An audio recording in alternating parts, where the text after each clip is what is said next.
ಒಂದು ದಿಮಾಕ ಆ ಒಂದು ಗಡಸ್ತನ ಇಟ್ಕೊಂಡಿಸಿದ್ರೆ ನಾವೇನದ ನಮ್ಮ ಹಕ್ಕಿನ ನೀರು ನಾವು ತಗೊಳ್ಳೋದು.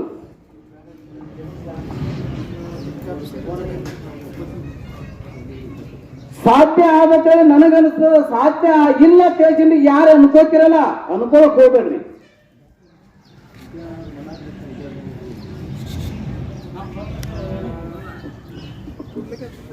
ಪ್ರಶಾಸನ ನಿಮಗೆ ಹೇಳ್ತೀನಿ, ನಾವು ಹೆಂಗ ಬಗ್ಗಿಸ್ತೇವಲ್ಲ ಹಂಗ ಬಗ್ತಾವ. ಇವತ್ತಿನ ದಿವಸ 40 ಮಂದಿ ಕೂಡಿದೇವಲ್ಲ, 40 ಮಂದಿಗೆ ಅನ್ನೋದು ಒಂದು ಗಾಡಿ ಕೊಡ್ಬೇಕು ಸರ್. ಇಲ್ಲೇ ಬರೀ ಹಿಂಗ್ ಮಾಡ್ಲಕತ್ತಾರ ಅಂದ್ರೆ ಒಂದು ಗಾಡಿ ಕೊಟ್ಟು ಕಳಿಸ್ಲತ್ತಾರ. ಇದಕ್ಕಿಂತ ಹೆಚ್ಚಿಗೆ ಅಂದ್ರೆ ಮಾಡ್ಲಾಕ ನಿಂತಿದ್ರು ಎಲ್ಲರೂ ಬರ್ತಾರೆ ಈ ಕಡೆ. ಆ ಒಂದು ಕಿಚ್ಚು ಅನ್ನದ ನಿಜವಾಗಲು ನಮ್ಮ ಹೃದಯದಾಗಿರ್ತಕ್ಕಂಥ ಕಿಚ್ಚನ್ನ ನಾವು ಎಬ್ಬಿಸ್ಬೇಕಾಗ್ಯದ. ಇವಾಗಿನ ರೈತರ ಸಲುವಾಗಿ ಇಲ್ಲ ಅಂದ್ರು ಮುಂದೆ ನಮ್ಮ ಪೀಳಿಗೆಗೋಸ್ಕರ ಕೂಡಲ್ಲ ನಿಮಗ, ನಮ್ಮ ಮಕ್ಕಳು, ನಮ್ಮ ಮುಂದಿನ ಪೀಳಿಗೆ ಇಲ್ಲಿ ಇರ್ತಕ್ಕಂಥ ರೈತರ ಭವಿಷ್ಯ ಹೆಂಗಿರಬಹುದು ನೆನ್ಕೊಳ್ಳೋಕು ನನಗೊಂದು ಸ್ವಲ್ಪ ಅಸಹ್ಯ ಅನಿಸ್ತೈತಿ. ಯಾಕಂತ ಕೇಳಿದ್ರ ಈ ಜಗತ್ತ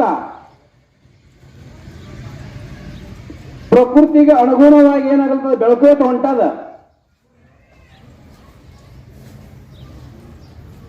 ದೇಶದಲ್ಲೇ ಮಹಾರಾಷ್ಟ್ರ ನಂಬರ್ 1 ರಾಜ್ಯ ಅಂತಾರ. ನನಗನ್ನಿಸ್ತದ ದೇಶದೊಳಗ ಹಿಂದುಳಿದ ಯಾವ್ದಾದ್ರು ತಾಲೂಕ ಇದ್ರೆ ಅದು ಜತ್ ತಾಲೂಕು ಅನ್ನಿಸ್ತದ. ಇದ್ರಾಗ ಮಹಾರಾಷ್ಟ್ರ ಹೆಂಗ ನಂಬರ್ 1 ಆಗಕ್ ಸಾಧ್ಯ ಅದ? ಮಹಾರಾಷ್ಟ್ರ ನಂಬರ್ 1 ಆದ. ಮಹಾರಾಷ್ಟ್ರ ನಂಬರ್ 1 ಆಗಿರ್ಬೇಕಪ್ಪ ಅಂದ್ರೆ ಜತ್ ತಾಲೂಕು ನಂಬರ್ 1 ಆಗಿರ್ಬೇಕು. ಜತ್ ತಾಲೂಕ ನಂಬರ್ 1 ಆಗ್ಬೇಕಾದ್ರೆ ನಾವು ಗಾಡಿ ಗೋಡ ತೋರಿಸ್ತೀನಿ ಶ್ರೀಮಂತ ಆಕ್ಷನ್ ನಂಬರ್ 1 ಆಗಂಗಿಲ್ಲ. ನಮ್ಮಲ್ಲಿ ಬರ್ತಕ್ಕಂಥ ನಮ್ಮ ರೈತರಿಗೆ ಇನ್ಕಮ್ ಎಷ್ಟದ? ನಮ್ಮ ರೈತರ ನುಕ್ಸಾನ ಅಲ್ಲದೆ ಪ್ರತಿ ವರ್ಷನೂ ಉತ್ಪನ್ನ ಎಷ್ಟು ತೆಗಿತಾರ? ಹೆಂಗ ದೇಶಕ್ಕೊಂದು GDP ಇರ್ತದೆ. ನನಗನ್ನಿಸ್ತದ ನಮ್ಮ ರೈತರದು ಏನದ ಇನ್ಕಮ್ ಪ್ರತ್ಯೇಕ ವರ್ಷನೂ ಬೆಳ್ಕೋತೆ ಹೋಗ್ಬೇಕು. ನಾವು ಮೈನಸ್ನ ಬರಬಾರ್ದು, ನಾವು ಸಾಲಗಾರ ಆಗಬಾರ್ದು.